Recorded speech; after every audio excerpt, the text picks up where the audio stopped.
Ahí está. Mejor ahora que... Ahora sí. Ahí sí. Ya.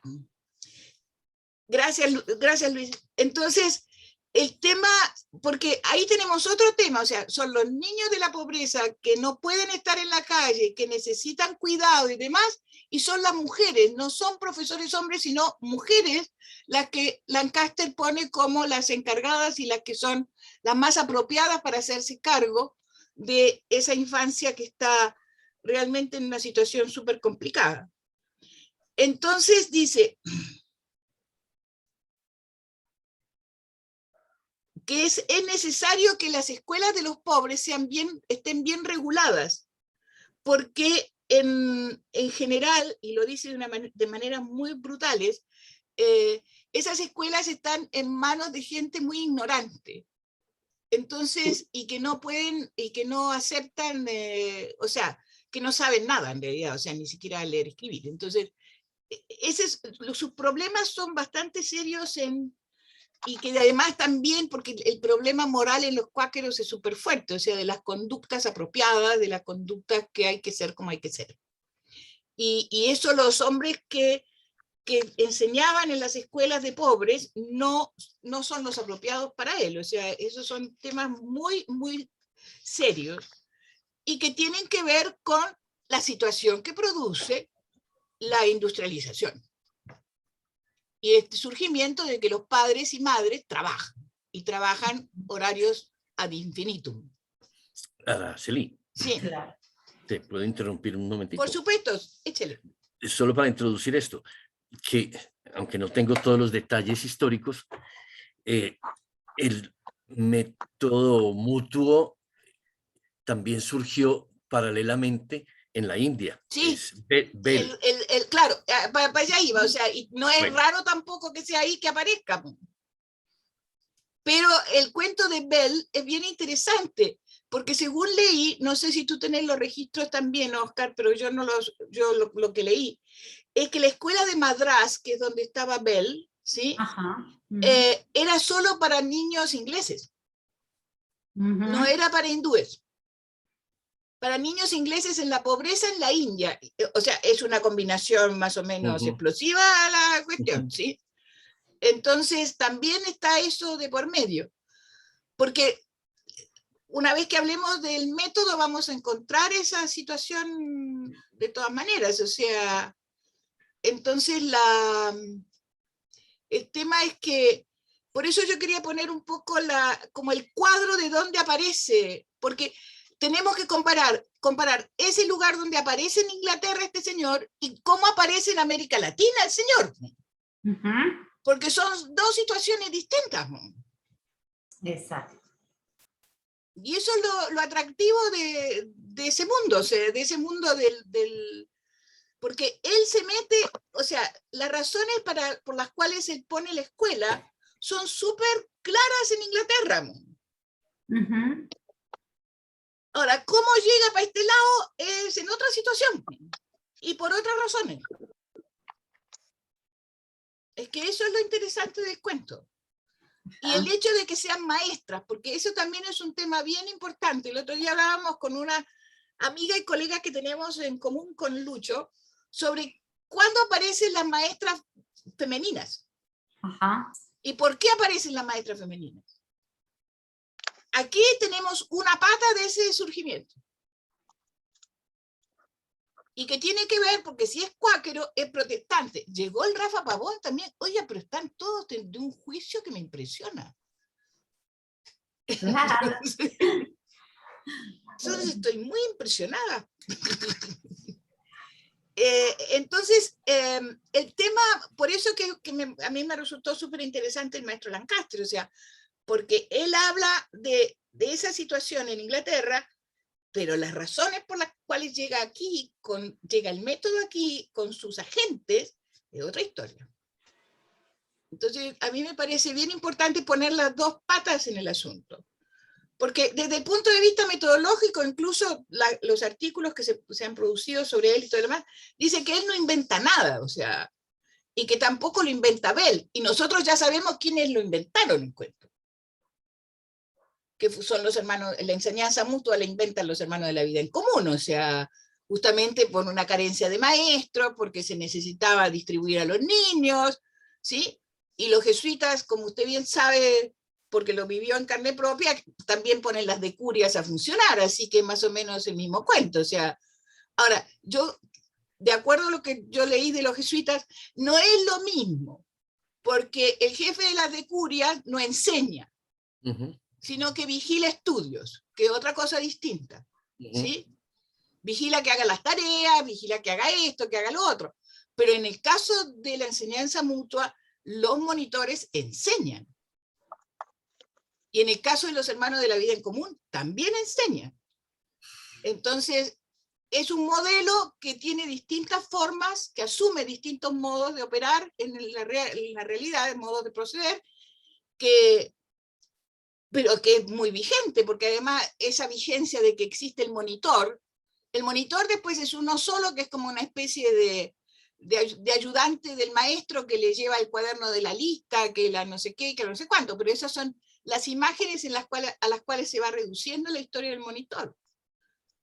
Pero existen.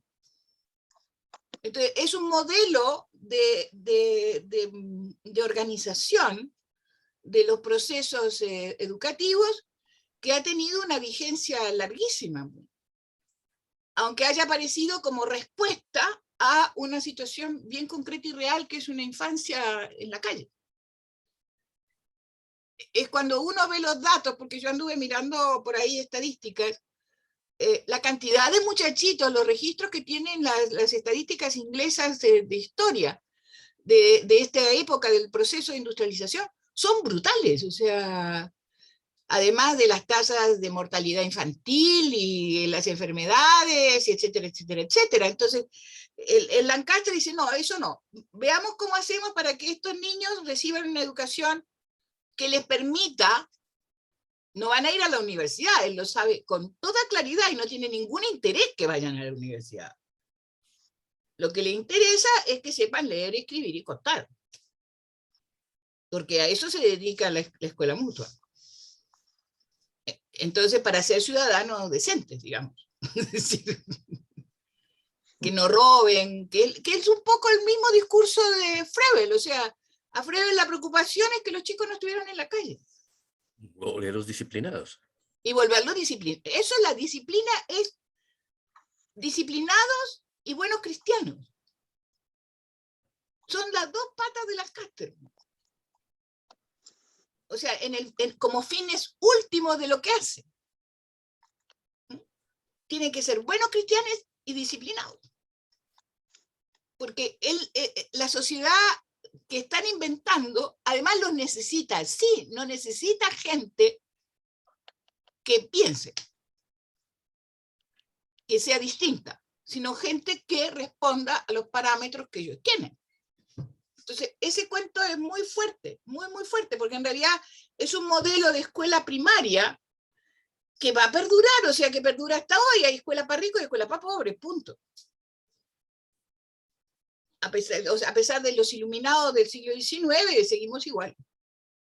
Entonces, y seguimos igual no solo en América Latina, seguimos igual en todo el mundo, o sea, no es un problema solamente nuestro. Entonces yo creo que ese es un tema que hay que mirar.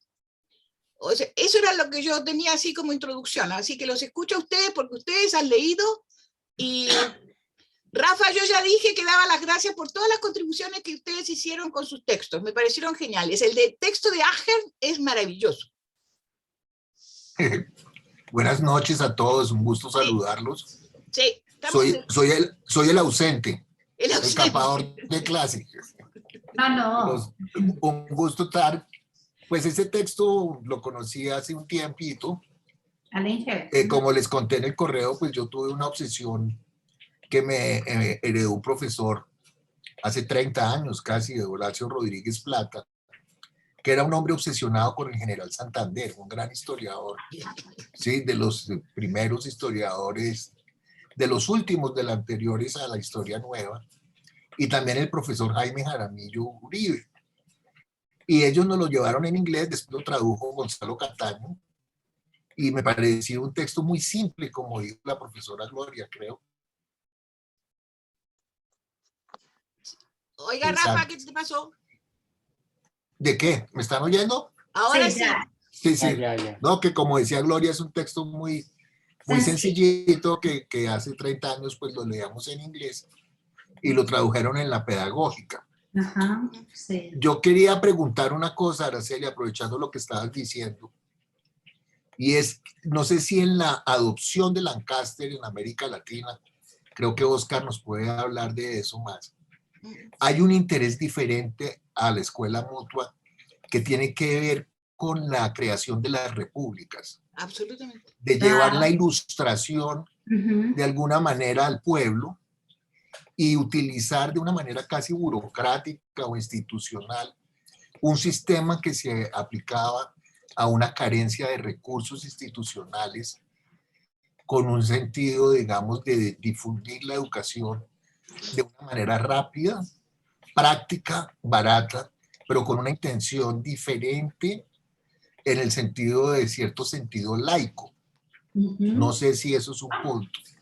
Y el otro punto que quería preguntar, no sé si eso corresponde más bien a la adopción que hicieron, digamos, los libertadores, por llamarlo de alguna manera, o si está en el mismo espíritu de Lancaster. Y lo otro que quería preguntar tiene que ver con el hecho de si tiene que ver con un espíritu anticlerical, casi impulsado por cierto masonismo, ¿sí? Que de alguna manera de cómo reemplazamos el aparato educativo eclesiástico que estaba funcionando en las colonias españolas. Sí, hay dos cosas, las preguntas son súper buenas. Primero porque yo creo que hay un término que se usa en los textos de Lancaster, que son la free school, y eso puede llevar a confusiones, pensando que estas free school tienen que ver con la masonería, ¿sí? Eso es un primer tema que hay que poner en una cajita para que lo conversemos. Segundo, porque el tema fundamental en Inglaterra era un tema de cómo resolvemos el problema de los niños pobres. Ese es el tema, o sea, ¿cuánta educación les vamos a dar? Y aquí Lancaster lo propone sin ninguna clase de problema, más como lo decíamos antes que usted entrara, con los principios morales y ¿cómo se llama? Y el espíritu cristiano, o sea, son gente que se forma para eso, o sea, para que no se desmadren, como se puede decir, para que sean gente decente. O sea, la gente decente lee la Biblia, cree en Dios y se porta bien. O sea, más o menos esa es como la imagen y tiene principios morales, si lo podemos llamar de esa manera. Pero su pregunta es un poco la pregunta con la que empezamos la conversación, porque es justamente eso, o sea, cómo un modelo de educación o de organización de la escuela, o como quiera llamarlo, ¿sí?, que nace como respuesta a los procesos de empobrecimiento y de pobreza que genera la revolución industrial en Inglaterra, se traslada a América Latina como una de las banderas de la independencia. Porque al final es eso lo que pasa. Y se traslada a América Latina a todos los países latinoamericanos, porque todos han tenido escuelas Lancaster en la independencia. Entonces, ¿cómo la masonería se hace cargo de ese modelo educativo fundado en la fe cristiana? O sea, es que eso esa es su pregunta, Rafa, es más que correcta, o sea, porque de Pero eso es paradójico, ¿no? Claro, es que es absolutamente. Gloria, tú tenías levantadita la mano, tan disciplinada. Sí, bueno. Bueno, no, sí, muchas gracias a todos pues como por los textos que aportaron al trabajo. Hay muchas cosas como elementos interesantes como en el análisis, bueno, que tal vez no podamos obtener en sí una respuesta categórica, pero sí al menos abrir como el panorama del análisis. Uno, en realidad es esa relación, esa metáfora o esa relación tan directa de esa escuela lancasteriana, uno como con el aparato militar, ¿cierto? Y por supuesto que encuentra sus raíces en esa experiencia militar de Bell en Madras, pero también como con la industria, como ese espacio de filas organizadas y la metódica tan racionalizada y acompasada de los ritmos dados también como por el pito, por las órdenes, por los sonidos de la regla, etcétera.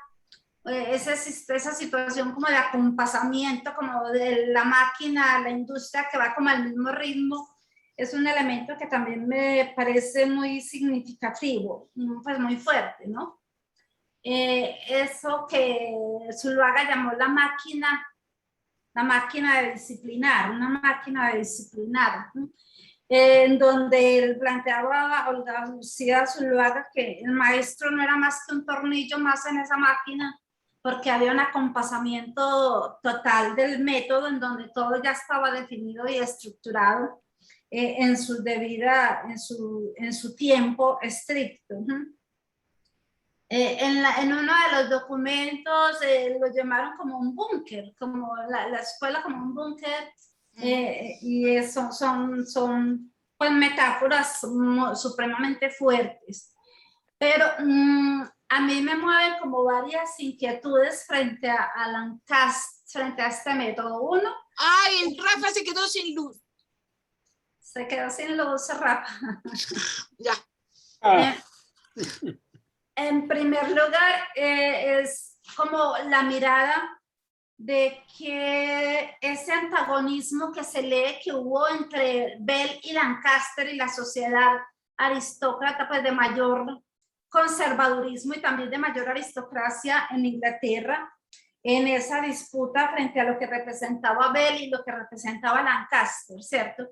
Que tampoco uno puede hacer como caso omiso de cómo surge ese método que fue transportado acá a las Américas en esa disputa ideológica, también religiosa, política también, pues y social, en esa mirada, y le nace a uno también la inquietud del por qué tuvo mayor éxito en su propagación el Lancaster que Bell. Ahí a uno le queda como la inquietud de cuáles serían como las razones que hizo que Lancaster tuviera mayor nivel de difusión y no fuera el otro método que tenía de todas maneras unas condiciones un poco más de amparo social que el de Lancaster.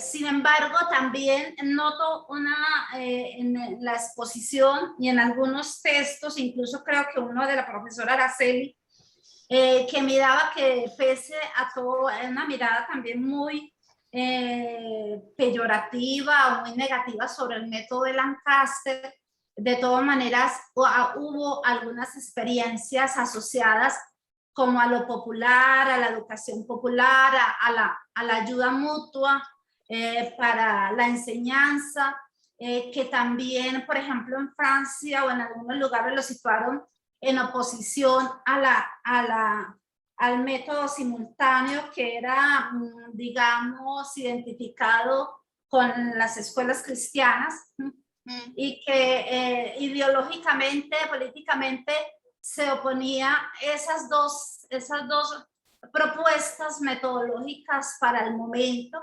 Las escuelas cristianas que representaban de todas maneras una ideología con una política que de todas maneras que se quería como romper uno con la escuela gratuita, pública y laica, pero también desde el pensamiento ilustrado y digamos los ideales políticos con los que se identificaban muchos líderes en criollos independentistas, ¿cierto?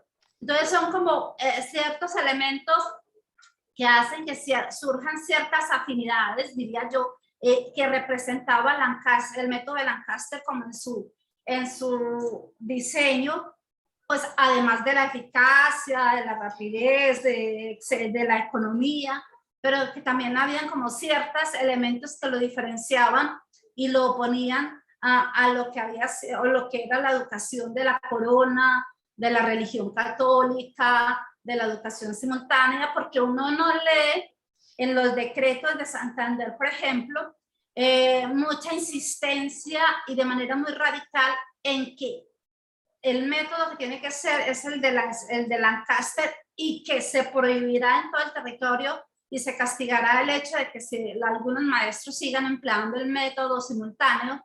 Entonces, en ese sentido, hay como una serie de elementos políticos y ideológicos que permitirían analizar ciertos distanciamientos y ciertas afinidades. Eso frente, por ejemplo, a ese aspecto de lo que representó. Ahora, hace como unos 8 años vino un alemán a hacer una exposición de su tesis, la tesis de doctorado que estaba realizando. Pues yo realmente no recuerdo, me entré como por curiosidad a ese auditorio y vi que estaban en esas, y la tesis de él era la expansión del método lancasteriano, pues estaba indagando sobre eso, y en el mapa que el muchacho expuso, realmente es un método que se propagó es decir, eran muy poquitos los puntos en la geografía mundial que no estaban cubiertos en el mapa que estaba presentando este investigador. Entonces fue un método realmente que tuvo mucha propagación, mucho auge, mucho desarrollo, y que incluso pues en países como en México tuvo mucha fuerza, y que realmente brindó como los cimientos de la organización del sistema educativo de estos países, muy unido a esa búsqueda que plantea Zuluaga, la búsqueda de construir un ciudadano, porque no hay república sin ciudadano, y para votar era requisito saber leer y escribir, ¿cierto? Entonces, lo de las mujeres no lo sabía. Es un elemento que me llama mucho la atención. Bueno, voy a dejar ahí como para que sigan participando. A ver, yo tengo 2 comentarios, Gloria, a lo que tú estás diciendo. Una es que el proyecto de Bell era un proyecto mucho más dedicado al tema religioso.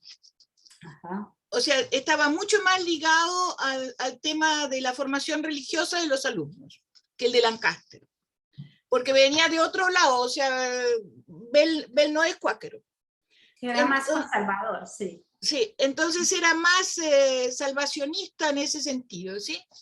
El otro tema que me parece muy importante es que uno no puede olvidarse que detrás y antes de estos caballeros estuvo Condorcet, ¿sí?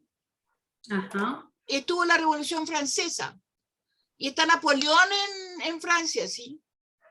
En 1803.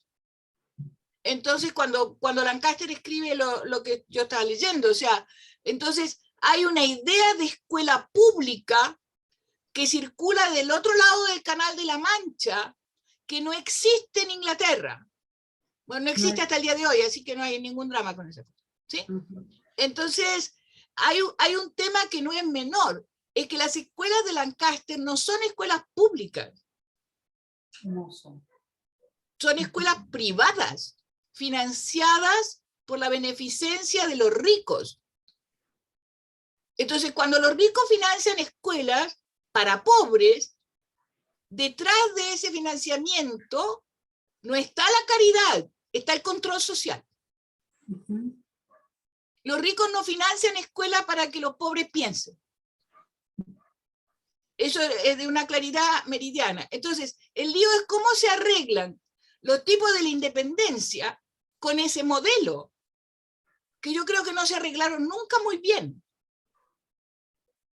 Entonces, porque el modelo le servía para enseñar a leer y escribir, pero no servía para mucho más que eso. Entonces yo creo que hay unos temas ahí que son súper importantes de poderlos mirar más allá del rol de los maestros, sino el significado que tiene en términos de la construcción político-social y económica, que no solo desde el punto de vista, digamos, pedagógico-educativo que se podía hablar. Es que para mí no es un tema menor. Y el otro tema que también, que tú lo mencionaste, que me parece bien importante, es que este mundo que llega con Lancaster es un mundo protestante, no católico. Al Imperio Español, porque todavía era el Imperio Español. O sea, a una cultura que hasta el día de hoy perdura entre nosotros, que es la cultura borbónica, ¿sí? Porque esa cultura está aún presente. Imagínense en la época de la independencia si no iba a estar presente, o sea, más que presente. Y lo que había eran muy pocas escuelas, casi ninguna. Entonces, porque el tema de la educación en la independencia fue un tema en algunos lugares, pero no en otros. Entonces, la escuela primaria fue un tema para algunos personajes, pero no para otros. Entonces, yo creo que es bien importante y no confundamos, porque cuando aparece la palabra free en inglés, se asume que eso tiene que ver con la masonería y no es así en este caso. El free de Lancaster no tiene nada que ver con la masonería inglesa. ¿Cómo llega aquí a juntarse con los masones la escuela lancasteriana? Eso es lo que a mí me gustaría saber, que no sé. O sea, yo creo que no viene por la masonería, viene por la masonería, pero viene por otros lados de la masonería. Viene porque los tipos que hicieron la independencia pertenecen todos a la logia Lautaro. San Martín, Bolívar, O'Higgins, Artigas, Sucre, todos son lautarinos. Y la independencia está financiada por los ingleses. O sea, pongamos las cosas donde tienen que estar. Entonces los ingleses le traen esta solución absoluta para enseñarle a leer y escribir a la gente. Se llama Lancaster. Y Lancaster es un franchise, o sea, Lancaster es una industria. No tiene nada de generosa la cuestión ahí. Lancaster cobra y vende su cuento. Es que eso es... yo no pude bajar la cuestión porque me cobraban un ojo de la cara por bajar el artículo. Así que si alguno de ustedes en sus universidades pueden hacer trapisondas para bajar artículos, yo les paso los datos. Porque encontré un artículo maravilloso que se llama La Escuela Mutua, Lancaster y la Industria de la Educación, que me pareció un título fascinante. Entonces, pero me cobraban 40 euros por dejarme bajar el paper, lo cual me pareció una grosería gloriosa. ¿Sí? Y no tengo cómo piratearlos. Sí, yo les mando la referencia. Entonces, a ver si ustedes lo pueden bajar por sus bibliotecas. Porque me parece un trabajo que hay que leer, o sea, porque hay un tema ahí que no está aclarado, que no está mirado. Entonces, yo comparto muchas de las cosas que dijiste, Gloria, pero creo que hay que profundizar más en el business. Ajá, claro. Y esa relación entre la masonería que hace la independencia de América Latina, si no hay ninguna duda al respecto, y el hecho de que Lancaster sea inglés, porque no es francés, es inglés. Es inglés. Y frente a eso hay un elemento muy significativo y es la figura de Thompson, ¿cierto? Claro, Thompson se paseó por toda América Latina. Y pues también Aires, eso, Thompson estuvo en Santiago, una venta, Thompson estuvo en Bogotá, o sea, es de la gente de Lancaster, güey. La gente, desde los puntos, el vendedor de Biblias y el vendedor de Lancasteriano, pues como en esos dos negocios que plantea, uno de la mano del otro y se va apoyando en uno para vender la Biblia y en el otro para generar el lancasterianismo en los países. Pero Thompson a mí me impresiona porque cuando uno ve la vida de Thompson estuvo en Buenos Aires, Thompson estuvo en Santiago de Chile, Thompson estuvo en Lima, Thompson estuvo en Bogotá, y creo que hasta estuvo en México también, o sea, hay que mirar si estuvo o no estuvo en México, pero Ave María que el señor era bueno para los negocios, porque realmente desparramó por toda América Latina el cuento. Y eso es Thompson. Es que es muy, muy bella la historia en todo caso. Entonces, y muy interesante. Más o menos clara la entrada. Por el empréstito a los ingleses, parte de las condiciones del empréstito fue la asociación con la Sociedad Británica de Escuelas Extranjeras, que es la franquicia que constituyó Lancaster, aunque acabo de leer que Lancaster fue sorprendido pegándole a unos niños y lo expulsaron de esa sociedad. Sí. No sé si después ya Thompson tomó el negocio por su cuenta. Lancaster también estuvo en Colombia, en Venezuela. Se casó en Venezuela y parece que el propio Bolívar estuvo en su boda, pero le fue muy mal con la plata. Una primera parte la financió Bolívar de su bolsillo, aunque el Congreso había autorizado la partida, y después no hubo cómo pagarle. Pero además el Lancaster nunca aprendió español y entonces fue un fracaso el contacto para formar gente. Pero más allá de los detalles, es lo que dice Gloria, viene de la mano de esta Sociedad Británica para las Escuelas Extranjeras, perdón, y tenía dos patas, tenía la distribución de Biblias y tenía la instalación de escuelas lancasterianas. Y yo no le doy tanta importancia a la masonería, puede ser por ignorancia y falta de datos, pero el proyecto no tuvo problemas en términos religiosos. Y era muy fácil, como ocurrió en otros momentos cuando llegaron las escuelas epistalocianas también, en la tradición protestante la enseñanza de religión se hace leyendo la Biblia y en la tradición católica se hace con el catecismo. Entonces era cosa simplemente de sustituir la Biblia por el catecismo y ya no había problema. Pero sí había una estrategia de introducción de sociedades bíblicas paralela a esta, y en Colombia le comieron cuento en los primeros años. Incluso hubo un obispo colombiano que ayudó a distribuir las Biblias y solo a los pocos años se dieron cuenta que estaban patrocinando el anglicanismo, que no es exactamente protestantismo, pero es una versión nacionalista del catolicismo. Entonces no es tampoco tan libre la lectura de la Biblia, y bueno, ahí hay detalles y matices que hay que profundizar.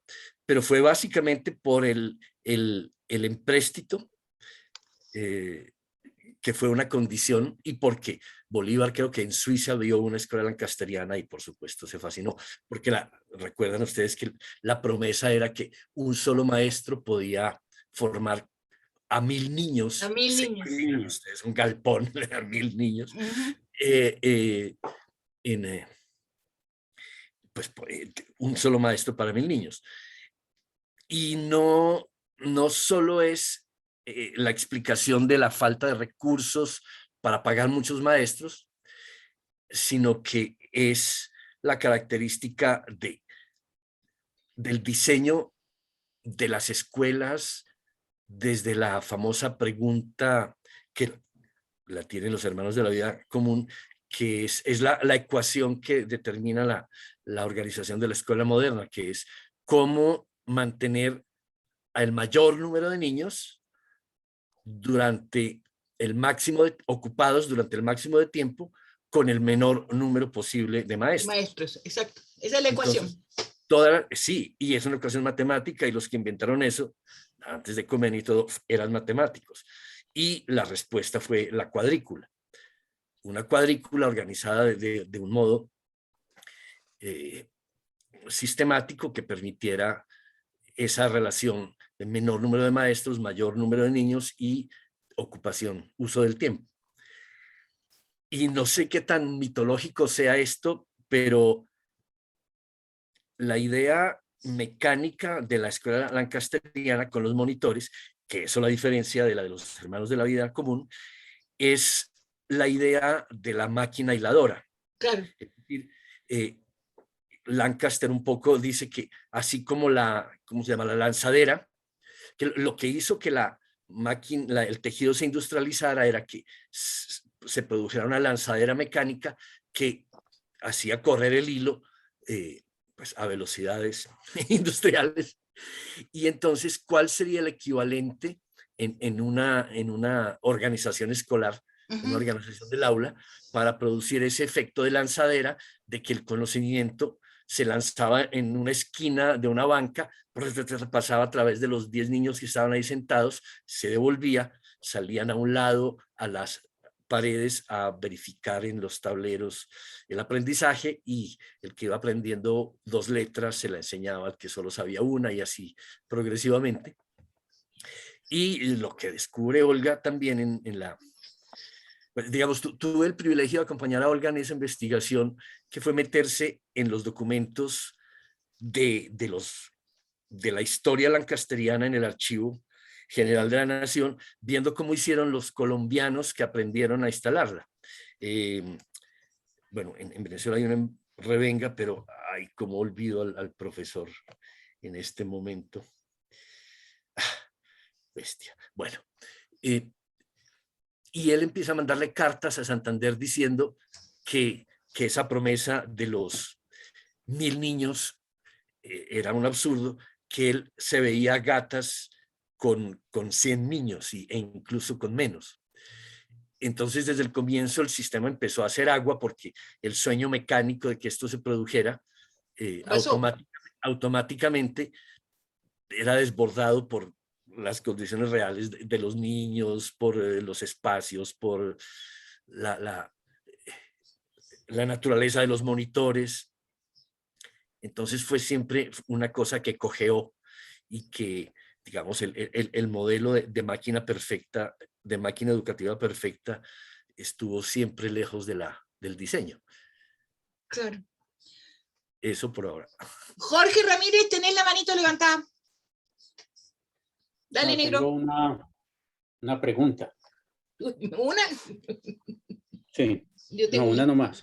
De esas que suele hacer Jorge. De esas que suele hacer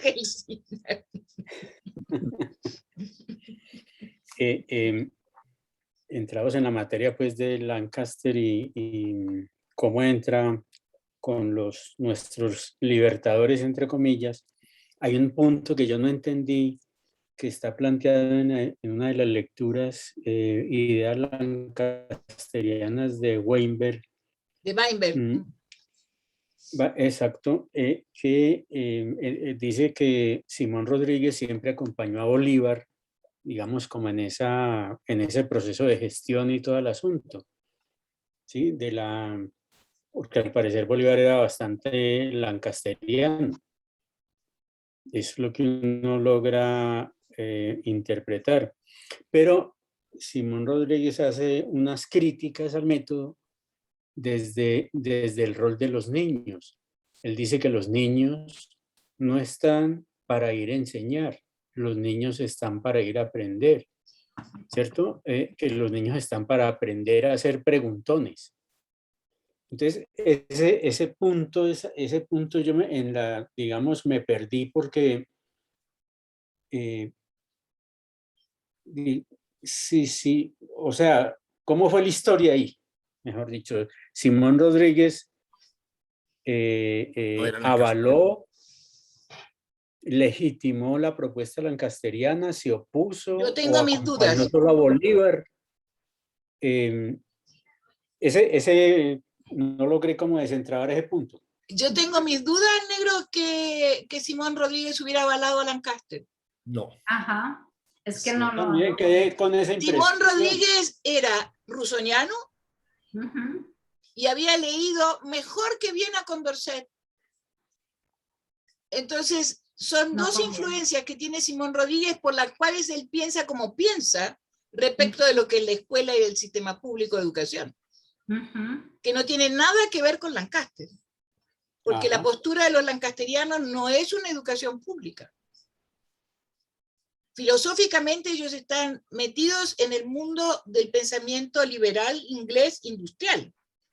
O sea, la educación es un proceso de económico, o sea, es financiado por los que la reciben, no por el Estado. O sea, el concepto de Estado inglés es muy complicado, por decirlo así suavemente y dulcemente. O sea, entonces Adam Smith es inglés, para poner las cosas ahí donde tienen que estar puestas.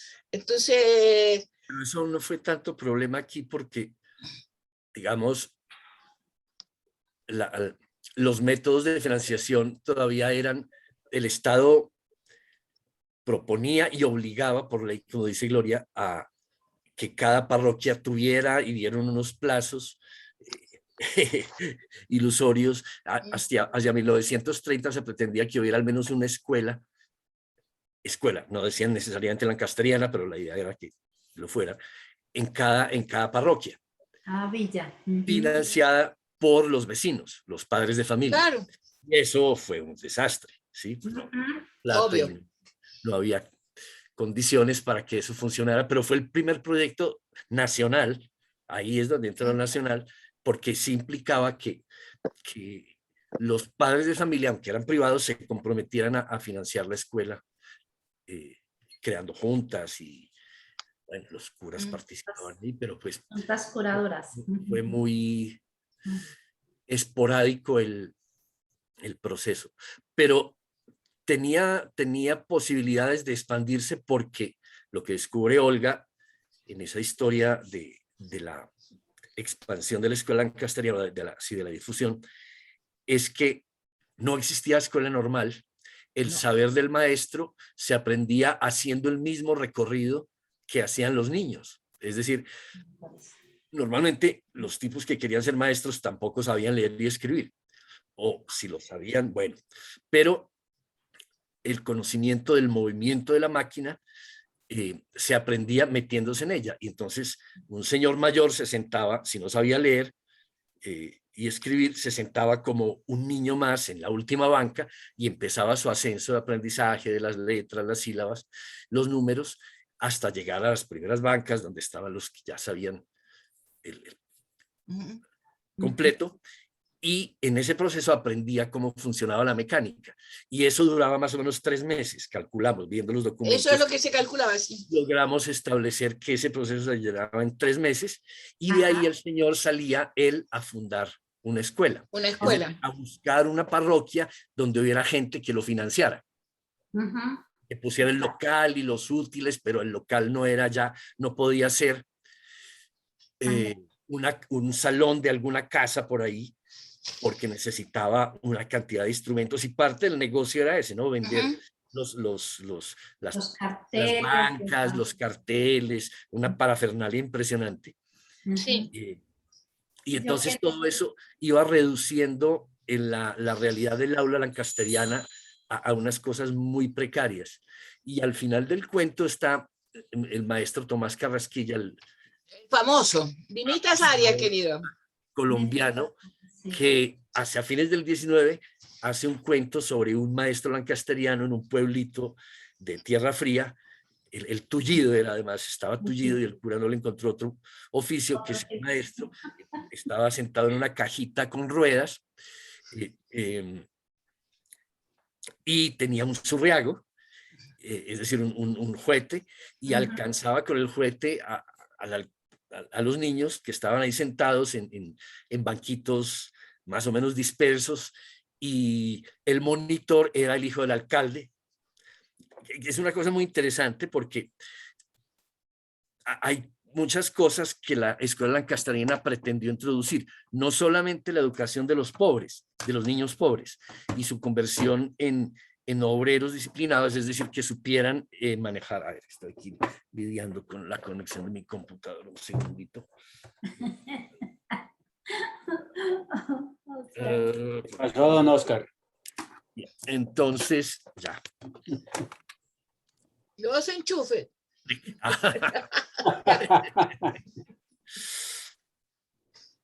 Como decía una amiga, no estamos conectados entre nosotros, estamos conectados a aparatos.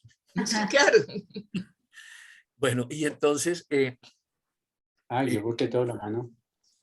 Las clases sociales en la escuela lancasteriana. El impacto no era solo, digamos, en la enseñanza de los usos del horario, la disciplina de las horas de trabajo, etcétera, sino también romper las familias y idealmente romper las jerarquías sociales, es decir, introduce una jerarquía, se supone, del conocimiento, es decir, ahí el monitor no va a ser un chico que viene a ocupar ese puesto porque es hijo de alguno de los pequeños mandamases o gamonales de la región, sino porque se lo gana por su conocimiento, en teoría. Pero cuando uno lee Tomás Carrasquilla, el monitor era el hijo del alcalde.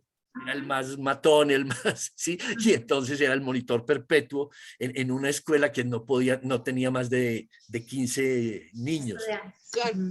Ahora, entonces, hay una cosa ahí, Oscar, que dijiste que a mí me parece muy importante, y que es lo siguiente, o sea, si bien Lancaster, o sea, esta historia de que para ser monitor no tenés que ser el hijo de alguien, el tema es que para ser monitor no necesitas saber más que lo que necesitas enseñar. Ajá. Y al maestro tampoco. Y el maestro tampoco. Entonces, ¿qué es lo que pasa? Desde el punto de vista social y del desarrollo social, puede ser que el monitor llegue a ser capataz de una fábrica, pero nunca el dueño. Entonces... Si se den cuenta que después de esa disciplinada tan brava de las escuelas lancasterianas, los monitores en Inglaterra resultaron siendo líderes del movimiento cartista, de los estos que quebraban máquinas. Exactamente. ¿Sí? Fueron sometidos en la escuela lancasteriana, pero como de todas maneras fueron líderes, después se volvieron líderes de los cartistas. Porque nadie sabe para quién trabaja, o sea, es que es bien interesante. El pueblo tiene sus razones. Sí, tiene sus razones, de todas maneras. Y además porque hay otra cosa, que había otro negocio de por medio que también es bien interesante, es que Lancaster propone edificios escolares que tengan una cierta forma para que sean beneficiosos para su método, digamos. Es decir, para que pueda ser una escuela mutua, no es cualquier edificio, él pone un tipo de edificio. Incluso hay unas cosas que pasan que son bien interesantes, y que como eso de alguna manera queda en la memoria educativa de las naciones, porque la idea de la escuela, el edificio de la escuela lancasteriana, como hay un maestro para muchos grupos, o sea, para los 1000 niños, ¿sí? Entonces, el maestro está en un lugar que se pueda pasear por las salas, donde están los monitores. Entonces, la escuela se transforma en una especie de panóptico de Bentham, ¿sí?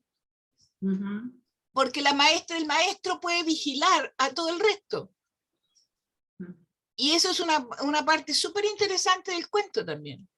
Que no es una escuela como las que nosotros, o las que los ranchitos que pueden haber habido en América Latina en sus épocas, que son, ¿sí? Y que hubo durante mucho tiempo, sino un edificio que tiene que tener condiciones determinadas para poder aplicar la escuela, hacer la enseñanza mutua. Y es bien interesante. El negocio de los ingleses, cuando uno ve los grabados, pues estaban diseñados con hierro colado, grandes. Por supuesto, con todos los monos. O sea, hay unos dibujos maravillosos del cuento. Y hay un libro que yo creo que no lo bajé, pero lo tendría que bajar, que es donde está diseñada la escuela. Y es Bentham, o sea, es el panóptico. Sí. Porque el maestro puede vigilar todas las salas. Entonces, con un solo maestro ponías una escuela. Esa es como la idea genial. Sí. Entonces ahorrabas el maestro, pero ni te cuento cuánto. Pero hay una inquietud que a mí me nace, y es como las diferencias que pudieron haber existido en la apropiación del método, por ejemplo, en los países del sur a los países del norte, como Colombia. Porque habla el documento de Chile de que allá se le debe a esta escuela lancasteriana de Thompson la prohibición de castigar a los niños, y aquí en Colombia la historia no es esa. La historia que empieza a construir Olga Lucía Zuluaga, y que está muy presente todavía, por ejemplo, en nuestros abuelos, es una escuela muy arraigada al castigo, al temor, al miedo, al azote, y esa mención de que la letra con sangre entra y la labor con dolor, ¿cierto? Sí. Está muy relacionada a Lancaster, y que realmente se quedó, yo creo que esa fue un elemento que se quedó por mucho tiempo como parte de la institución escolar pues, de la educación de los pobres, como decía Santander, porque incluso uno sigue encontrando 1917, 1920, legislación en contra del castigo escolar en la escuela de los niños en Colombia, pero la escuela lancasteriana está como muy unida a esa idea de castigo físico. Sí, y que incluso yo he puesto a recoger historias de los abuelos a mis estudiantes, y la mayoría, solamente pequeñas excepciones, pero hablan es del castigo, del temor, del miedo, de la disciplina rígida, de los azotes, ¿sí? Una cosa impresionante. Una profesora también, digamos, hasta mitad del siglo XX, es una historia muy fuerte, muy repetitiva, y que está muy asignada, muy orientada a la escuela de Lancaster, lo planteaba Olga Lucía Zuluaga. Entonces, pienso que ahí no pasó lo mismo que en los países del sur que hablan. A ver, Lucho, tú tenés noticias, porque por lo que yo hablé el otro día con la Leo, los castigos físicos estuvieron en la escuela chilena también, o sea, y en la escuela uruguaya también estuvieron. O sea, sí. A ver, Lucho, cuéntanos un poco más. O sea, alguna vez leí algo, estoy descargando justo ahora, un texto que se llama Fuentes para la Historia de la República, y que se llama Y el silencio comenzó a reinar, que son fuentes recopiladas de fuentes chilenas, digamos, de 1840 a fines del 19. Y efectivamente el tema del castigo no se prohíbe formalmente hasta 1920 aproximadamente. Lo que hay anteriormente son recomendaciones, pero no la negación del castigo en sí mismo. 1860 para adelante, digamos, como que empiezan a aparecer recomendaciones, pero antes estaba bastante naturalizado. Ese tema es largo. Sí. Ese tema es largo, ancho y profundo. Sí. Ahí lo remito a mi texto de... Dale, Alexandra. No, dale tú. Bueno, pero voy a tratar de plantear mi punto de vista breve.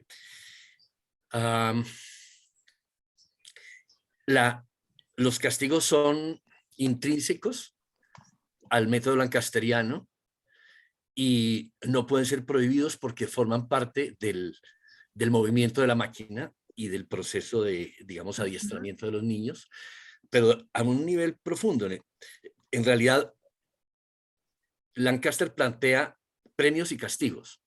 Ajá. En los usos empezaron a privilegiarse los castigos, pero es que los castigos hay que leerlos históricamente en la pedagogía, porque todo castigo en pedagogía, y esa es una diferencia con la noción de castigo habitual heredada del antiguo régimen y del feudalismo, que el superior tiene derecho a golpear al inferior como una bestia.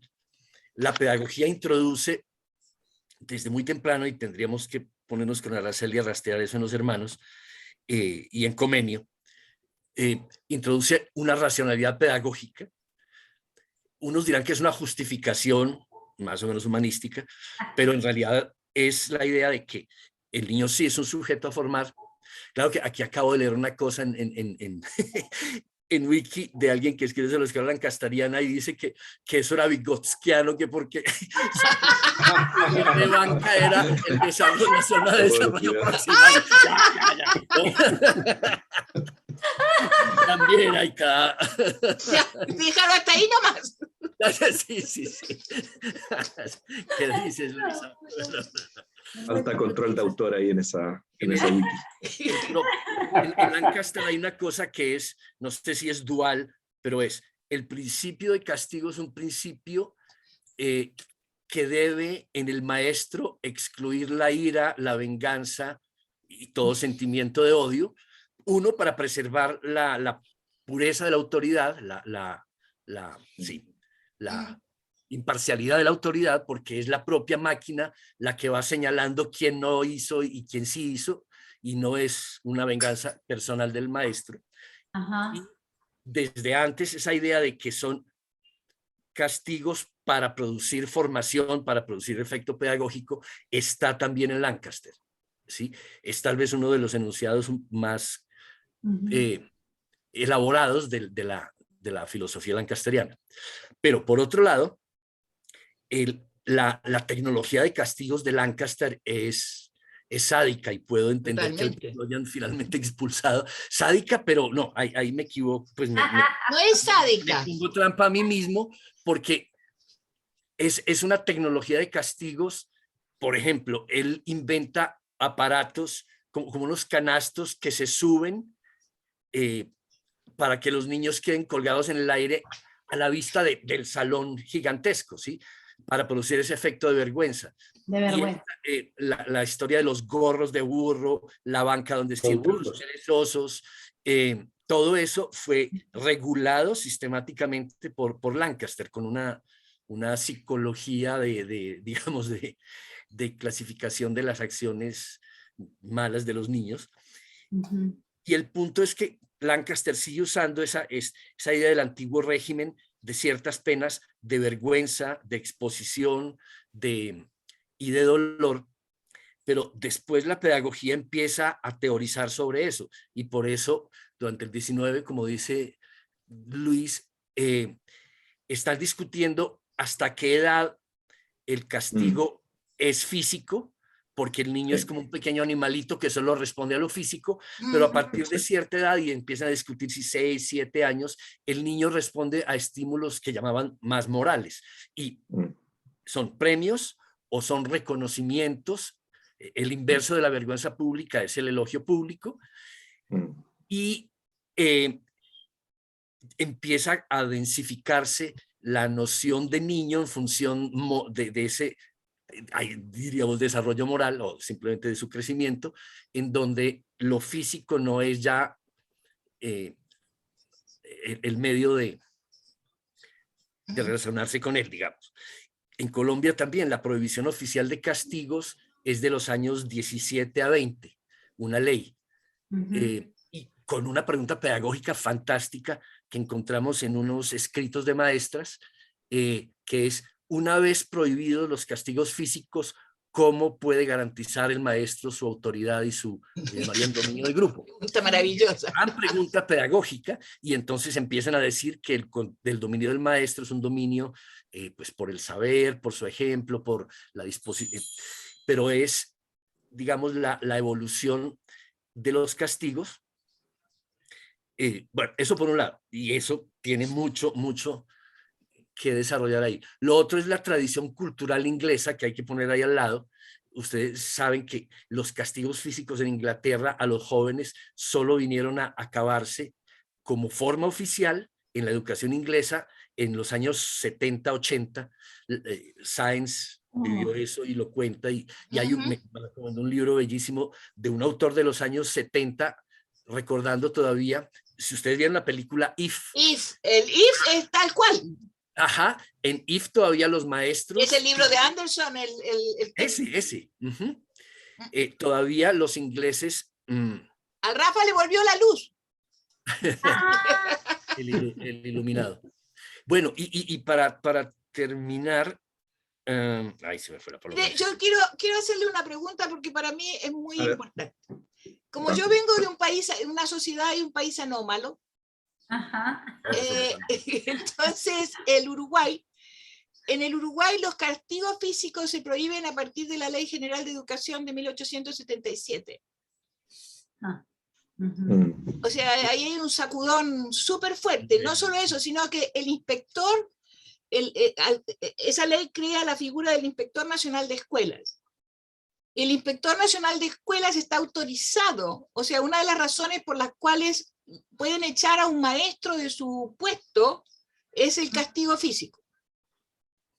Y estamos hablando de 1877, y eso se consolida en 1903. Entonces ahí hay un tema súper fuerte, porque ¿cuál es la orientación político-moral, para decirlo en esos términos, ¿sí?, que tiene esa idea del no castigo físico, y de dónde vienen las influencias? Porque aquí las influencias corren por todos lados, ¿ya? Y cuál es la influencia que acepta el castigo físico. Entonces... Sí.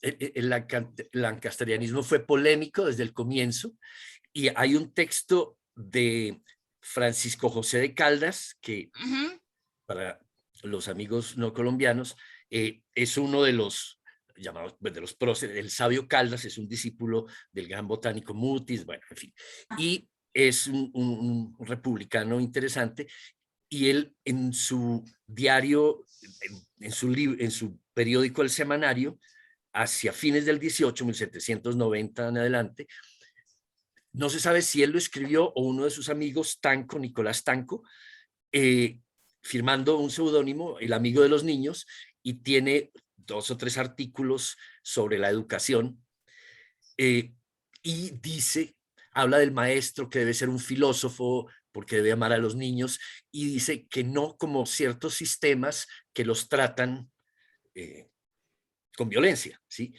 Entonces uno adivina, y conectar con Simón Rodríguez, adivina que hay una corriente, claro, paralela de resistencia, que están diciendo, no, este método que nos están metiendo los ingleses aquí es bárbaro, y esta cosa. Pero lo interesante sería ver, porque a mí o sea, en la conexión que acabas de hacer, Oscar, es que yo creo que es la conexión que existe también en el Uruguay, que es independiente mucho tiempo después. O sea, entonces, ¿qué es lo que pasa? Que el pensamiento rusoniano, nosotros nunca vimos el pensamiento rusoniano, ¿sí? Y las ideas, por ejemplo, Condorcet en sus escritos prohíbe el castigo físico. Es decir, estamos hablando de 1793.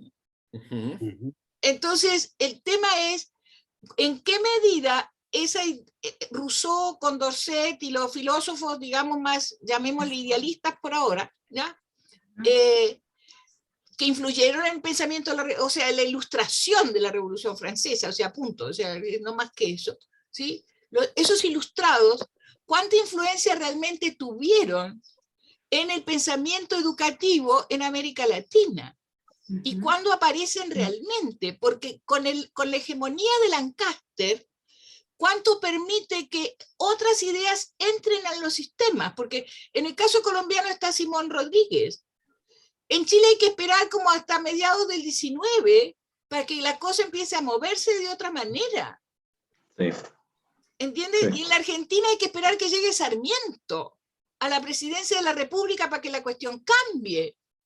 Entonces, hay una cantidad de aspectos en América Latina y en la historia del sistema educativo, de los sistemas educativos en América Latina, que está... Lancaster es una cuestión hegemónica, y no solo eso, sino que hay huellas de Lancaster en lo que sigue después, además. Aunque se cambien muchos discursos, en las prácticas permanece Lancaster en muchas cosas. Entonces, eso es lo que no... Sí, dime, Lucho. Solo a modo de especulación, pero si uno mira como las grandes influencias, al menos en el caso chileno, para el 19, el imperio inglés durante la primera mitad del 19, después ingresan las ideas francesas y después las ideas alemanas. O sea, la independencia gira en torno al imperio británico, efectivamente. ¿Ya? Y hay, acá en Chile hay Juan Pablo Conejeros, creo que hizo varios estudios, digamos, en la lógica de la influencia francesa en la educación chilena. Y claro, la sitúa segunda mitad del 19. Claro. Y finalmente, a fines del 19, llegan los alemanes. Llegan los alemanes. Entonces, toda esta reflexión que tú planteas, claro, tiene bastante sentido por el tipo de influencia, no solamente educativa, sino que también económicas, culturales. En Chile es muy marcado esas 3 influencias, y ya iniciando el 20, los norteamericanos, que se extiende buena parte del siglo XX al final del día. Claro. Bueno, quizás por ahí hay algo de eso. Pero sí.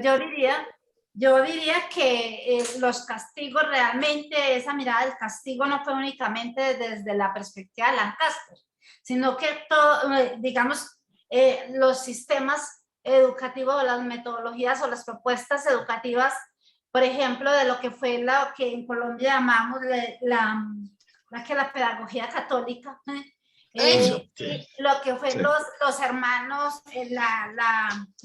lo que leímos de La Salle. La Salle también practicaba los castigos físicos. Exactamente, y en la historia pues de la tradición, yo encontré un libro de 1880 de pedagogía en España y decía que los castigos eran necesarios en tanto que se trataba de formar al niño y que el niño no actuaba por la razón, sino que había que conducirlo mediante una disciplina rígida para que no se dejara dominar por los instintos o por las perversidades, etcétera, etcétera. Entonces, uno mira que no es solamente el castigo no es únicamente patrimonio de la perspectiva lancasteriana, sino que hizo parte también de una tradición, yo no católica. sé, católica, que está sobre la vigilancia, sobre el castigo, sobre la disciplina rígida, sobre una moral, y que hace parte también de la tradición católica del castigo. El castigo ha hecho parte pues de esa tradición. Y además una mirada también, yo diría, muy peyorativa de la cultura, de la población, en tanto que en Colombia fue muy reiterativo, una mirada de esta también muy racista, en tanto como gente pervertida, perezosa, mundana, que había que, mejor dicho, ordenarla como fuera mediante unos sistemas muy rígidos como para que pudiera de alguna manera hubiera progreso, transformación, civilización, etcétera. Entonces yo apuntaría a ese elemento. Claro, pero hay otra cosa que a mí me parece bien importante en eso que decís, Gloria, es lo siguiente. ¿Cuál es la práctica de los castigos? O sea, a ver si tú, Oscar, conectas lo mismo que yo conecté, que es lo siguiente. Cuando uno lee el Ratio Studiorum de los jesuitas, ahí están prohibidos los castigos físicos. En la primera versión están prohibidas, o sea, estoy hablando de 1590. Estamos hablando de jóvenes. Exacto, es que a eso voy. Es que el cuento de los castigos está vinculado a la escuela primaria. A los niños, sí. Pero no a los adolescentes.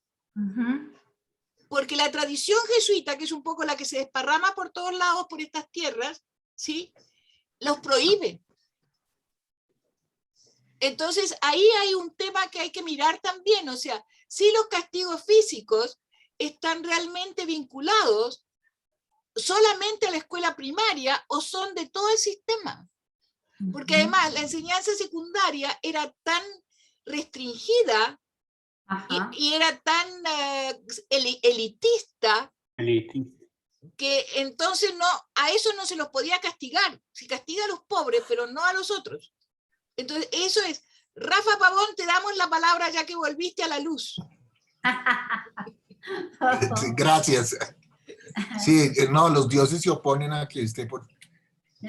quería preguntar si eso es tan así. Digamos, si no es parte de la pedagogía que llamamos, como dice Gloria, católica, el control de la carne y del cuerpo. Me refiero al uso del silicio, del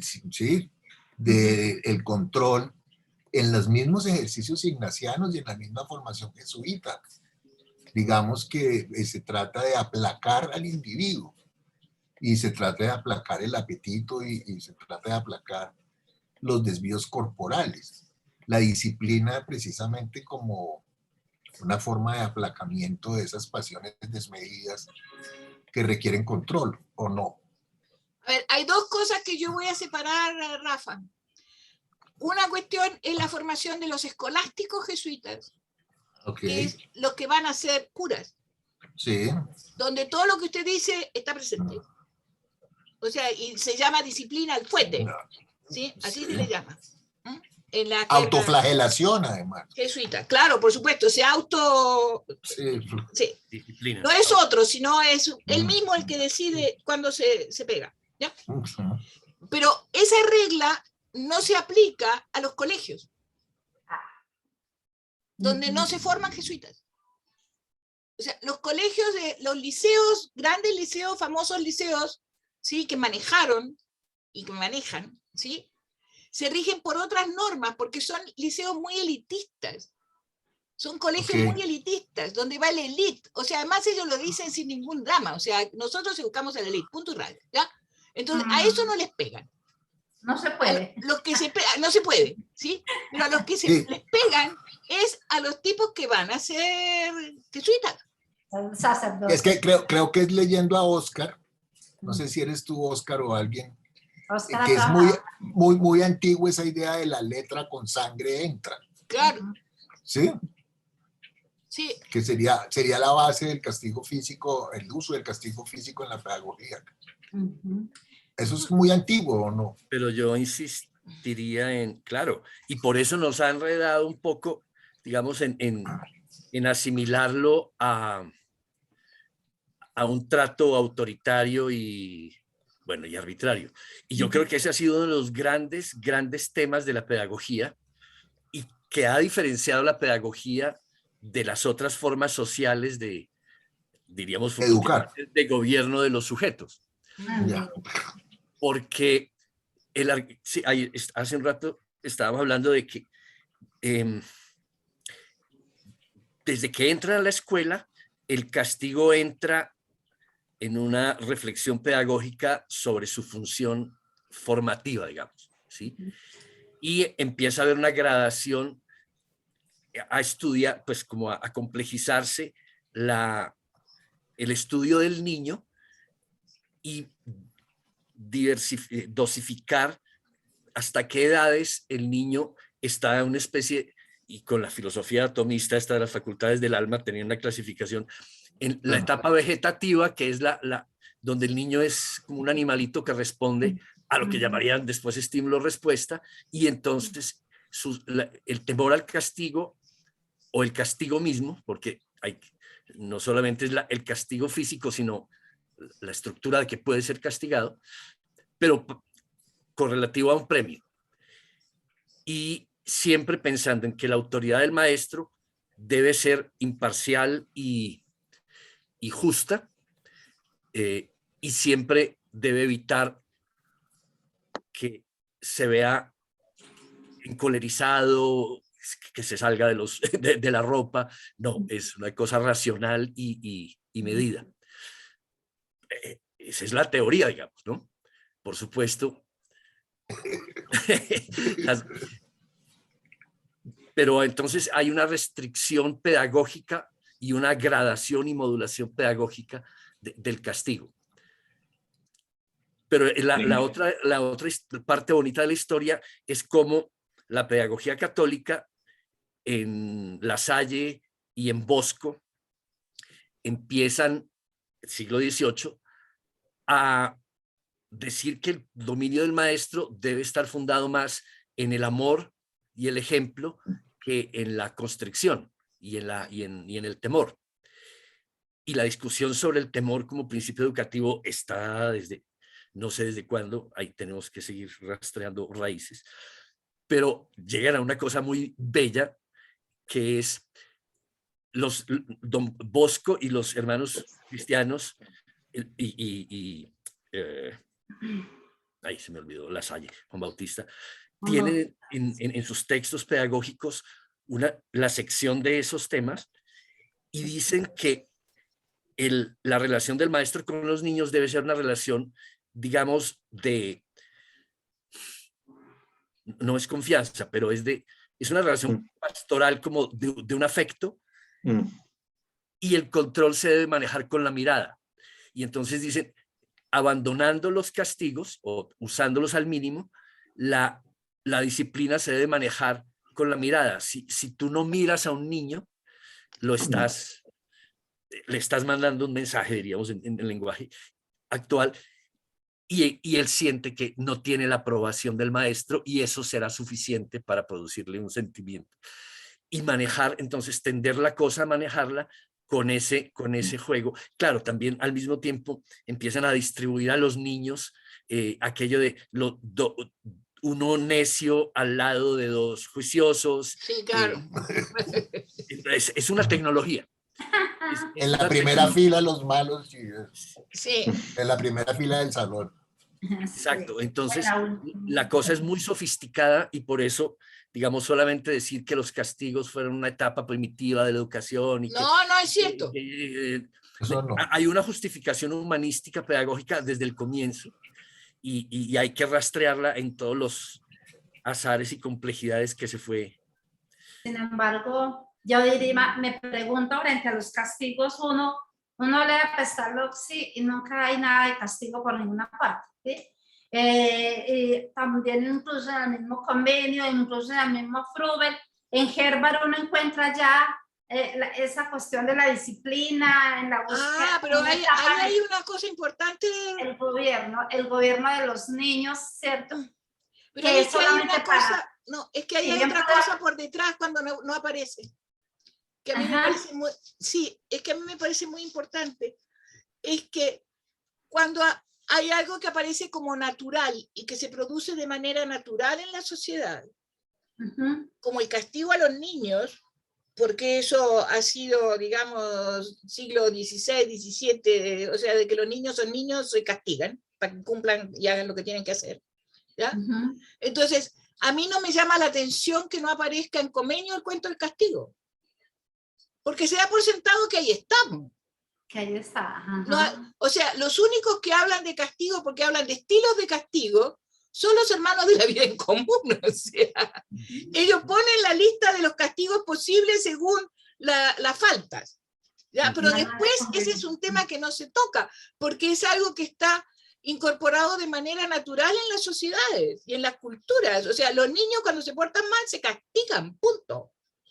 Entonces, no es tema pedagógico, por decirlo de alguna manera, el castigo, hasta muy posteriormente, ¿sí? Es decir, La Salle en sus últimos escritos habla del tema, Don Bosco es distinto, viene de otro mundo, ¿sí?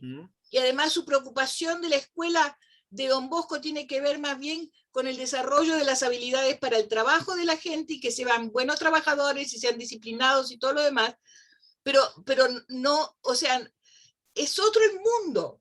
Entonces, hay cosas que son muy complejas, porque hoy justamente yo pensaba a raíz de Lancaster, las diferencias brutales que hay en ese mundo entre lo urbano y lo rural. También. Porque el mundo rural funciona de otra manera. Sí. Entonces, funcionaba de otra manera y sigue funcionando de otra manera. Funciona con otras reglas de relaciones y otras reglas de crianza. Entonces, yo creo que ahí hay todo un tema, ¿sí?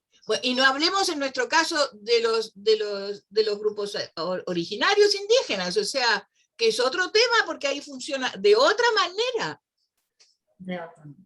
Entonces, piensen, por ejemplo, que los tipos de la independencia traen a Lancaster, para ponerles un ejemplo, porque yo pensé también en eso, ¿sí?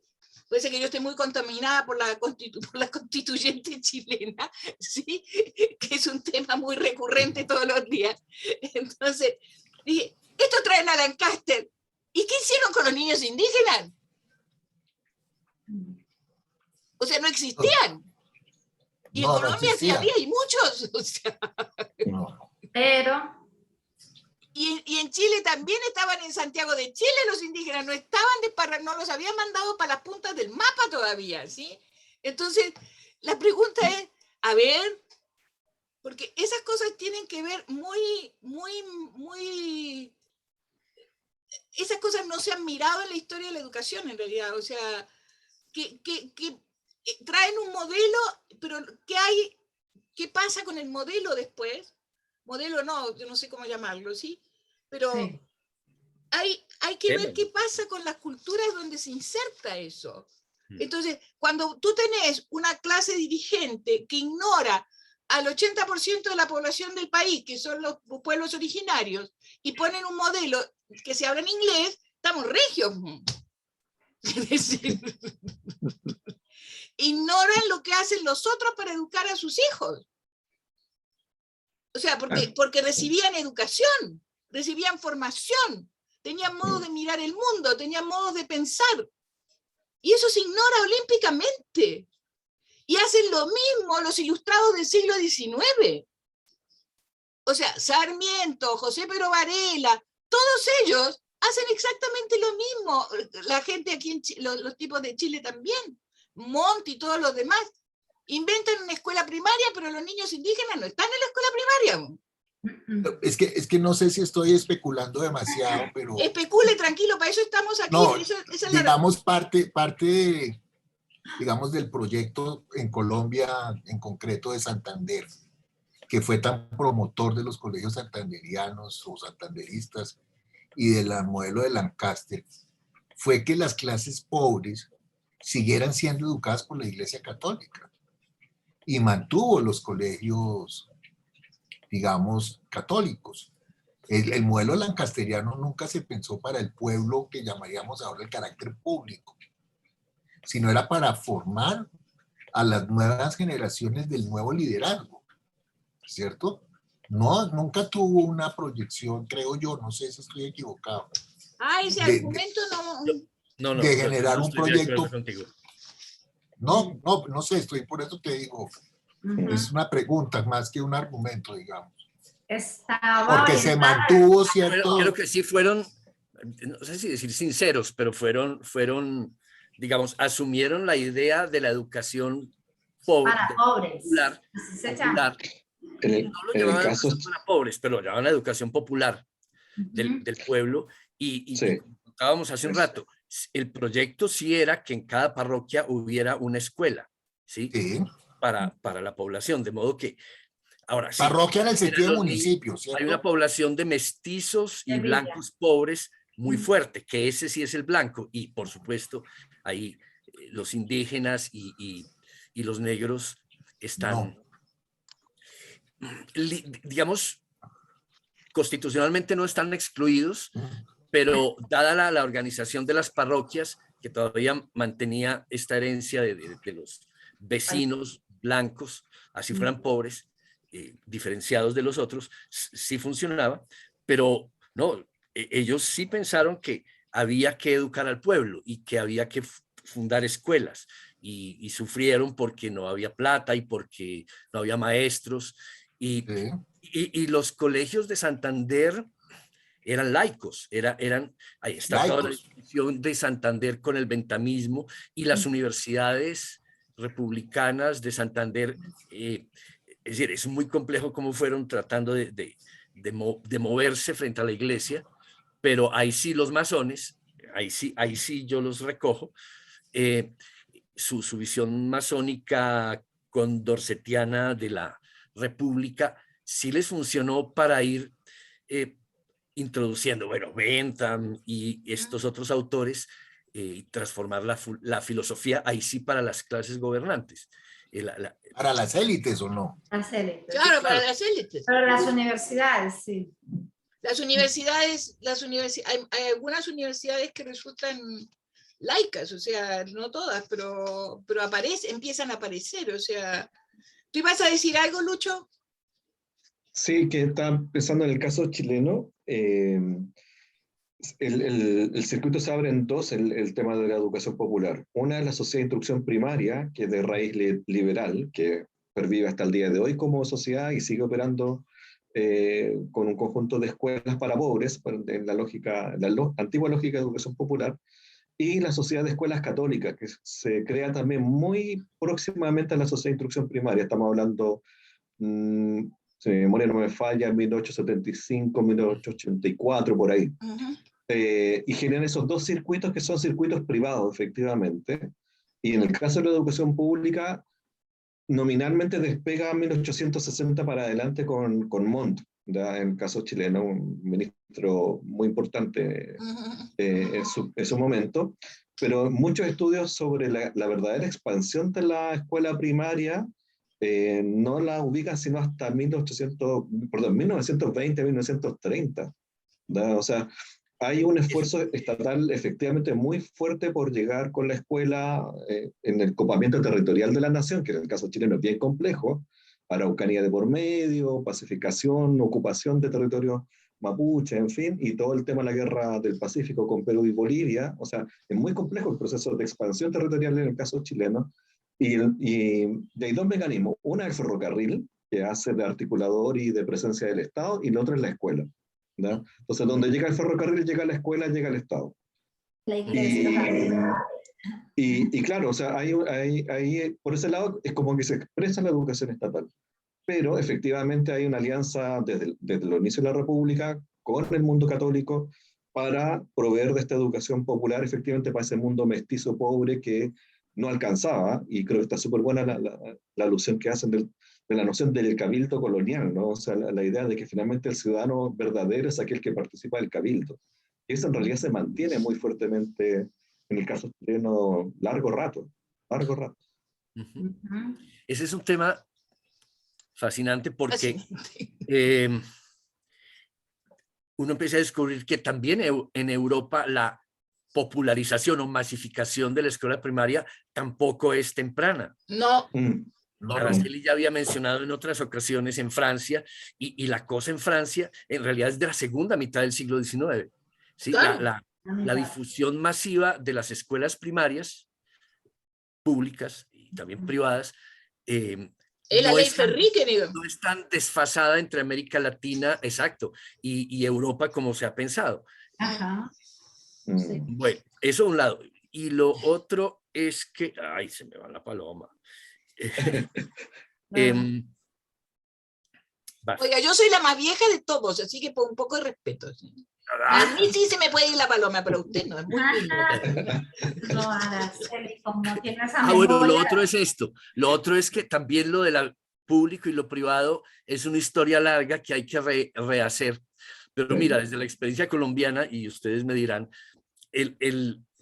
yo he llegado a la conclusión de que lo que llaman hoy la privatización como un fenómeno reciente y neoliberal y estas cosas es un mito urbano porque, mira, por la constitución del sistema bipartidista desde muy temprano, comenzando por los bolivarianos y los santanderistas, cuando un partido toma el poder, expulsa de los empleos a los del otro partido. El partido perdedor se refugia en lo privado y funda escuelas para cumplir dos funciones estratégicas. Una, tener ingresos económicos, y dos, para formar a sus hijos de sus propios cuadros hasta el momento en que ellos vuelven a tomar el poder. Entonces, el sistema privado y el público se retroalimentan por este mecanismo perverso, y la privatización y ya es si los colegios privados son liberales o son católicos, esa es otra historia, otra pata, pero nunca hubo un sistema completamente público sin que hubiera un dominio partidista, un paralelo privado que hacía el relevo en la inestabilidad política y laboral de Es que esa historia... Pero eso hasta bien entrado este siglo, ¿no? Sí, claro. Sí, no, y hay más hasta allá. El siglo XX, digo, bien entrado. Claro, pues Laureano Gómez en los años 50 expulsó masivamente a todos los maestros liberales. Claro. Y al revés, y Olaya Herrera. Exacto. Claro, es que esa es una historia impresionante, o sea, porque lo que pasa es que yo creo que el caso chileno es un poco distinto, Lucho, o sea, porque sí, la Iglesia Católica siempre estuvo detrás del sistema, y de una manera muy poderosa. Entonces, y esa era un poco mi hipótesis también, digamos, en realidad nunca hubo en Colombia, por eso decía Oscar, no sé si, no estoy demeritando el proyecto, digamos, lancasteriano y el interés de hacer una educación pública, pero la presencia de la educación católica ha sido permanente. Sí.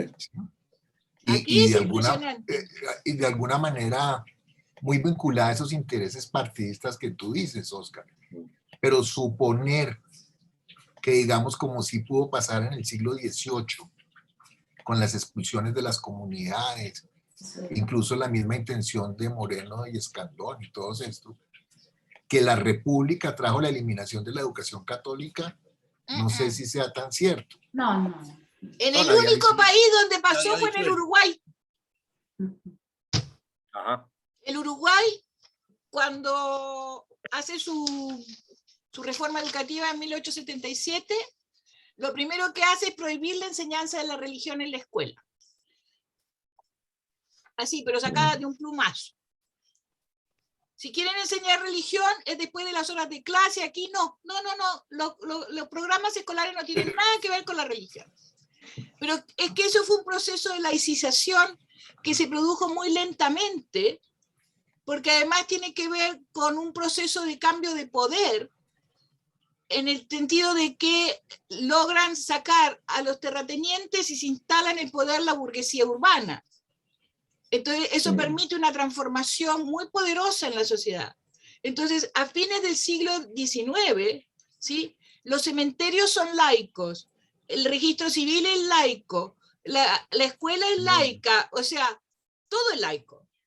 Entonces, esa escuela, por ejemplo, funda la Facultad de Matemáticas, la Facultad de Ingeniería, o sea, y aparece y vota al tipo que hizo el Estado-Nación del Uruguay, que es Valle Ordóñez, o sea, donde laicizó todo, o sea, sacó los crucifijos de los hospitales, sacó las monjas de los hospitales, o sea, se acabó el cuento, ¿sí? Esto es una república laica.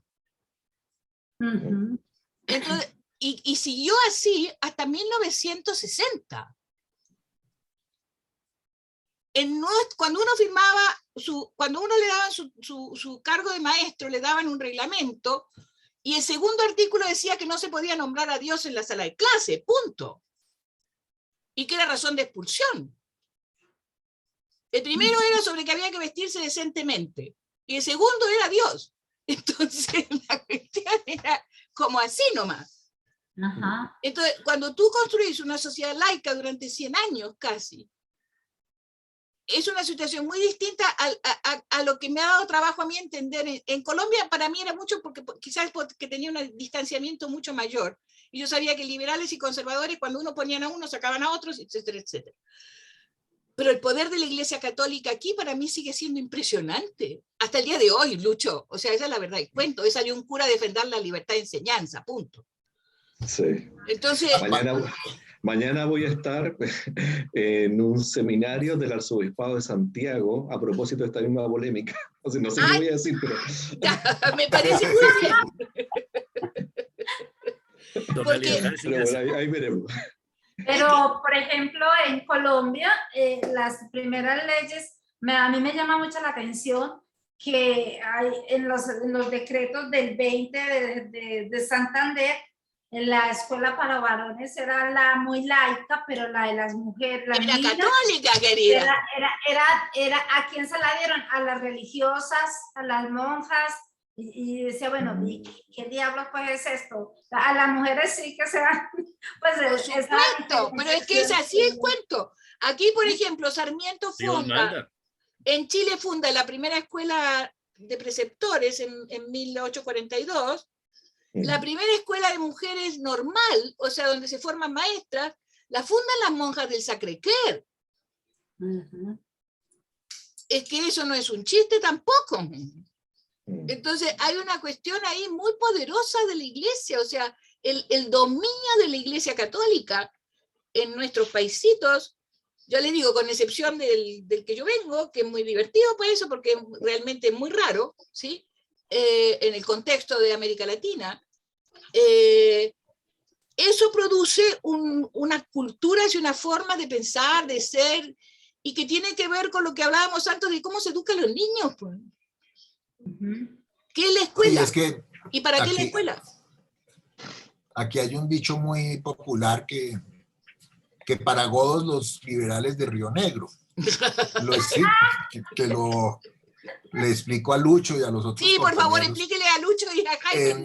En 1863 hubo todo el movimiento radical liberal.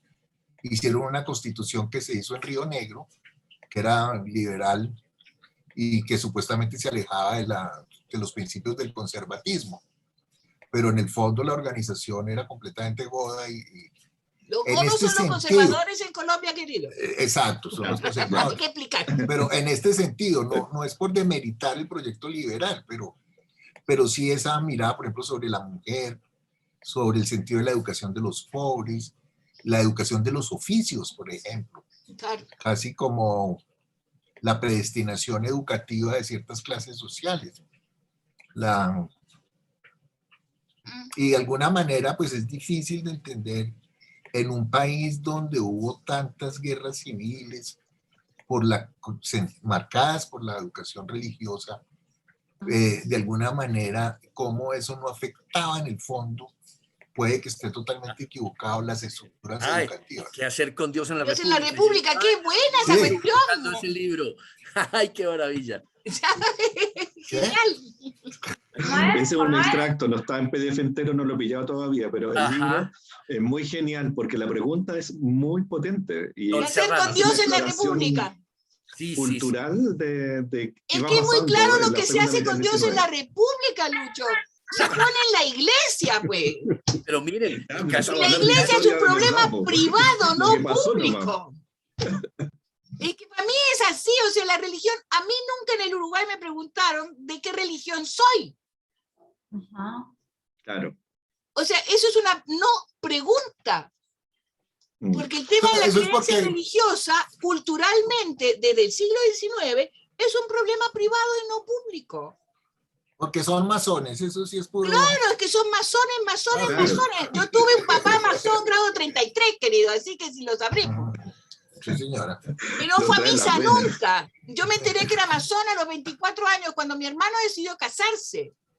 Porque llegó y dijo, tengo que pedir permiso. Entonces nosotros quedamos así como, ¿permiso? ¿Para qué? Yo tenía 26 años, perdón, no 24. ¿Para qué vas a pedir permiso? Porque si no, yo no puedo ser el padrino de tu hermano. ¿Cómo? ¿Y a quién le tenés que pedir permiso? Pues, y ahí suelto el cuento. Claro, porque él no podía, o sea, él no iba nunca a misa. O sea, nosotros íbamos con la mamá y él los domingos a las 11 se iba a conversar con los amigos y nos recogía a la salida de la iglesia. Y yo fui a un colegio de monjas 14 años, o sea, era un pensador, era un libre pensador, o sea, la gente tenía derecho a pensar como se le daba la gana. Si mi mamá decidió mandarnos a la escuela católica, fuimos a la escuela católica. Después la historia era otra. ¿Sí? Mi hermano en cuarto grado o tercer grado de primaria decidió que estaba hasta aquí de los curas irlandeses y él se fue a la escuela pública. Y nadie pudo decir nada en mi casa. Porque se fue para la escuela pública.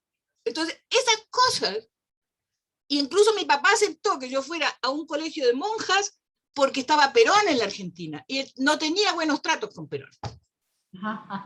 Y el peronismo. Entonces, punto. Entre la escuela pública donde le van a enseñar peronismo y no, mejor no.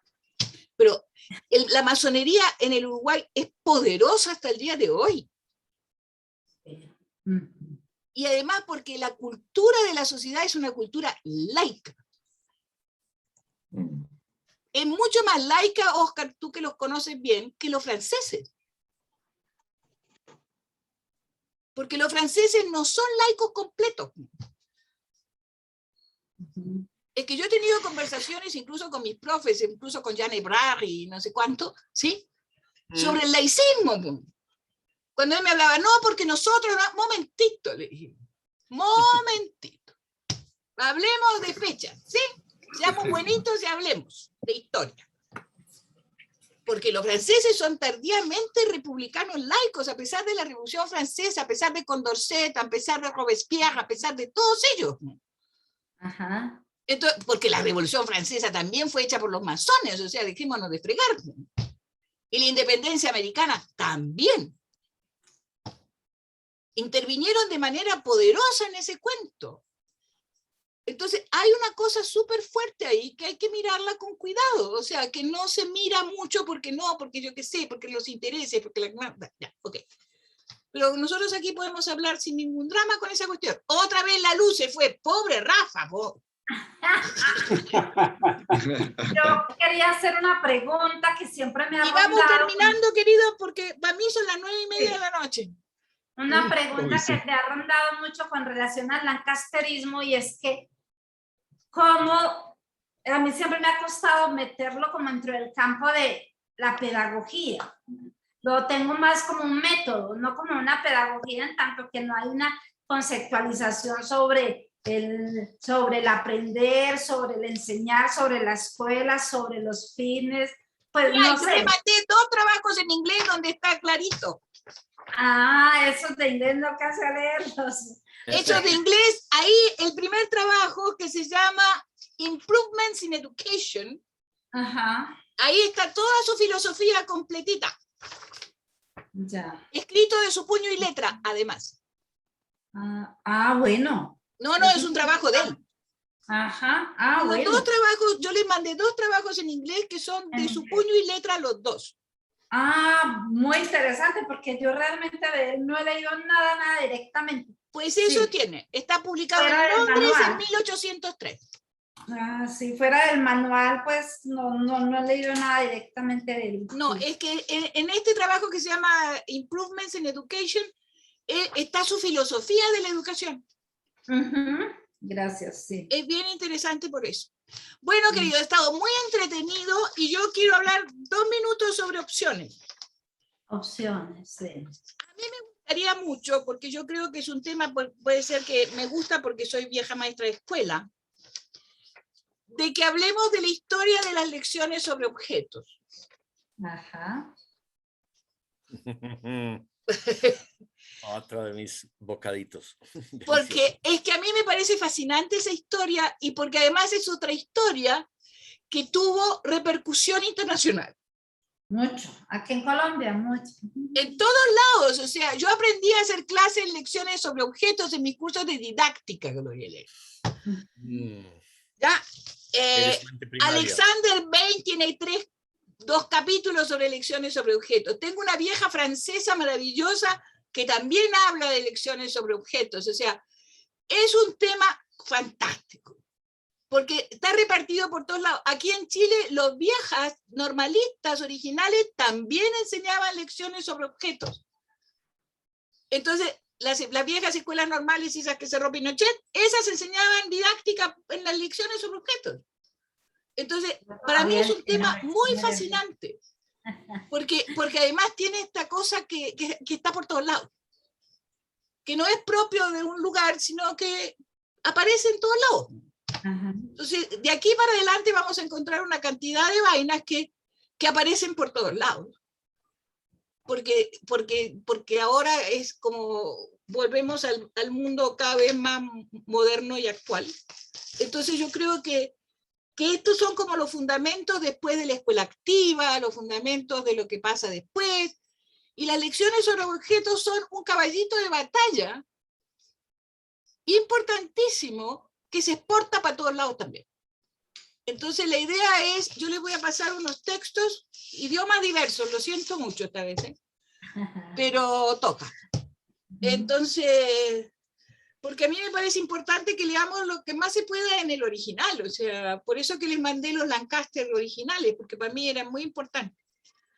Entonces, nos vamos con las lecciones sobre objetos para dentro de 15 días. Lucho, vale. Nosotros vamos a tener un problema con la hora, querido. Porque el sábado que viene nos cambian la hora. Abre tu micrófono que está ahí cerrado. Está ahí muteado. Perdón. Entonces, estaríamos a las 8:30 nosotros. Nosotros somos de 8:30. ¿Ok? Yo creo que lo voy a dejar a las 8:30 porque para los colombianos hacerlo más temprano es muy complicado y hacerlo más tarde también. Y como ellos son mayoría, ganan. Alcanzamos a cenar por lo menos entre medio. Por eso, entre medio yo, cuando es a las 8:30, yo como antes y después. Sí. No, si no, no se puede, no llegamos. No llegamos. Ok, entonces nos vemos con las lecciones sobre el objeto. Estoy fascinada con la reunión de hoy, creo que todos aprendimos montañas de cosas. Muy entretenido, sí. Quedó faltando que ven en el aire esa pregunta que hizo Araceli al principio. ¿Cuál de ellas? Uy. Porque hice muchas. Lancaster, en Inglaterra y en Europa es explicado por la revolución industrial. Y hay una industrialización de esa tecnología y se traduce en el método de trabajo en la escuela. En América Latina o en Sudamérica, ¿qué lo explica? ¿Qué le explica? Así es, esa es la gran pregunta que no La hemos importaron logrado los responder. gobiernos. Está bien. ¿Ah? Esa es la gran pregunta que no hemos respondido. Mi cuento, la respuesta que yo encontré es súper simple y anodina. La independencia la financiaron los ingleses, Lancaster es inglés, Lancaster llega a América Latina por esa razón. No El tiene empréstito. Y el empréstito, porque O'Higgins hizo empréstito, Bolívar hizo empréstito, todos hicieron empréstitos en los bancos ingleses. Así que así es la vida nomás. Yo creo que es tan simple como eso, no creo que... Pero a mí sí, les voy a mandar a los que tienen, ¿cómo se llama? Apertura de biblioteca para conseguirle el artículo de la industrialización de Lancaster. Manda la referencia para buscarlo. Les mando las referencias por el correo, ¿sí? Okay. Muy bien. ¿Ok? Muchas gracias. Se agradece la bibliografía, las referencias bibliográficas, todo ha estado realmente súper, o sea, las bibliografías chilenas sí, que a veces no se conocen mucho por ahí, me pareció genial. Dígale a Rafael que pague la luz, que pague la cuenta. No, más bien que eche al alcalde. O sea.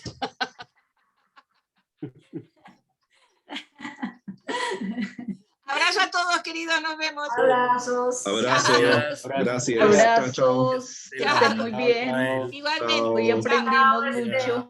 Gracias. Bueno. Chao.